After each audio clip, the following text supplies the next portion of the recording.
Is the market looking volatile? We got a game plan for you.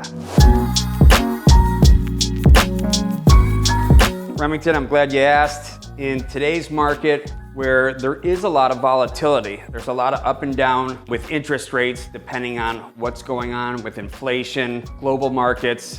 There is a lot of volatility. And with that being said, a lot of game planning or strategy that'll go into what's best for the consumer at this point. Typically, most consumers, first-time home buyers, their mindset is, hey, I want a 30-year fixed mortgage. Well, let's be realistic here. I mean, most buyers aren't gonna stay in their home for 30 years, especially a first-time home buyer. So there's better products given today's market and the situation than a 30-year fixed. Most clients today, or most buyers, should consider possibly maybe doing what's called an ARM. So that's an adjustable rate mortgage. And what's beneficial about an ARM is you can do a 7 or 10-year ARM possibly, where that rate is going to be fixed for the initial 7 or 10 years of the loan. So why an adjustable rate is it attractive at this time is usually those rates have a lower rate than a 30-year fixed.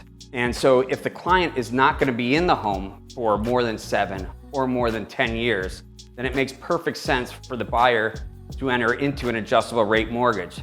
Not only that, but there's no prepayment penalties on these loans. There's a very good likelihood that within the next 12, 24 months, once we see inflationary numbers start to drop, interest rates are gonna follow suit. There's probably gonna be a good opportunity to where these buyers who get in at a higher rate now are gonna be able to refinance in 12, 24 months. So it's probably better right now, maybe if they take an adjustable rate rather than a 30-year fixed. Yeah, good point. So what other advice would you give a buyer in today's more volatile market? The advice that I would give to most buyers right now is make sure you understand your buying power. Once you get pre-approved, make sure you stay in communication with your loan officer to get an idea on what's going on with the market. With rates rising right now, you want to understand, okay, what's my buying power if my rate goes up a half a point to a point? Where does that leave me? So you need to know what's going on in the market and how to prepare for that.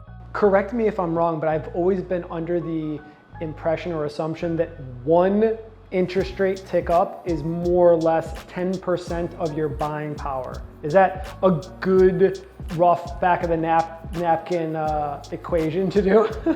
I think it all depends on the loan size.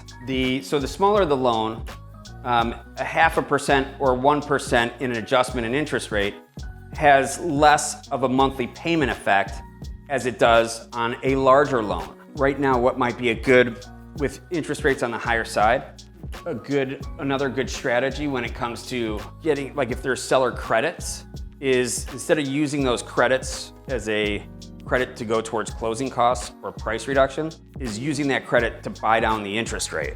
Yeah, that's a really good point, and it's never used.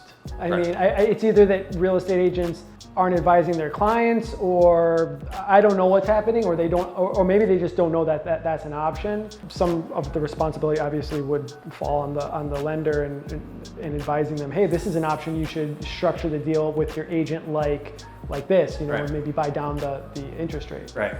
So that's a really good point, and it's smart in this more volatile interest rate kind of market that we're in.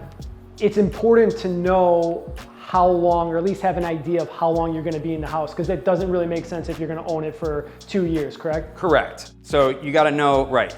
You got to have a strategy, kind of know short-term versus long-term benefits when it comes to asking for a credit and or for a buy down.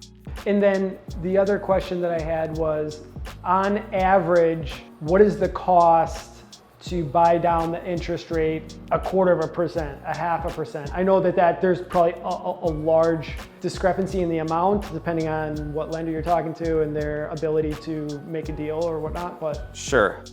Let's just take a conventional loan, maybe a loan amount of $500,000, right? Maybe paying 0.5 point, which is 0.5% of the loan amount, would equivalent to possibly buying down the rate 0.25 point, where maybe 1%, which is 1% of the loan amount, would be buying down the rate a half a point. So on a $500,000 loan, 1% is $5,000. Correct. And that would buy down the rate a half a point, you're saying, more or less. Correct. Okay. That would be accurate, yes. In today's market, everybody's like, this is, it's transitioning into a buyer's market, and yet I've personally been in, I think 2 or 3 multiple offer situations last month. It hasn't transitioned that heavily into the buyer's market, let's say. I mean, if things are priced right and they're in showing condition, they are still competitive. So what is one advantage that, you at Guaranteed Rate have, or you yourself as a lender have, that can be advantageous for buyers who are submitting offers in a multiple offer situation? So right now, with my team and Guaranteed Rate, we've streamlined the loan process, whether it's a conventional loan, whether it's a jumbo loan, to where with speed, efficiency, technology, I can manufacture a loan from start to finish in 10 days or less.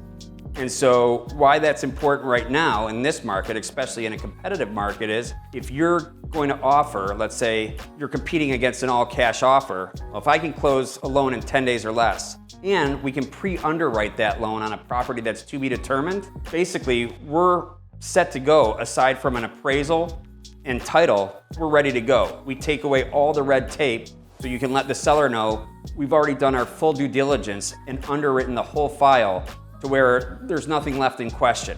And also what that also does is if you need to have, let's say, a mortgage contingency that's done in 48 hours, 72 hours, you can do a 3-day contingency, which again, competing in against all cash or another offer, that looks very attractive to the seller at this point. For sure. Can you just backtrack a little? You kept on saying underwriter, or underwrite the loan. Can you just explain what that means to underwrite a loan, and like what part of the process is that? That part of the process means we've gathered all the documents when it comes to analyzing your income, your assets, your credit. So all those factors that go into approving a loan have already been reviewed, looked at, and signed off on.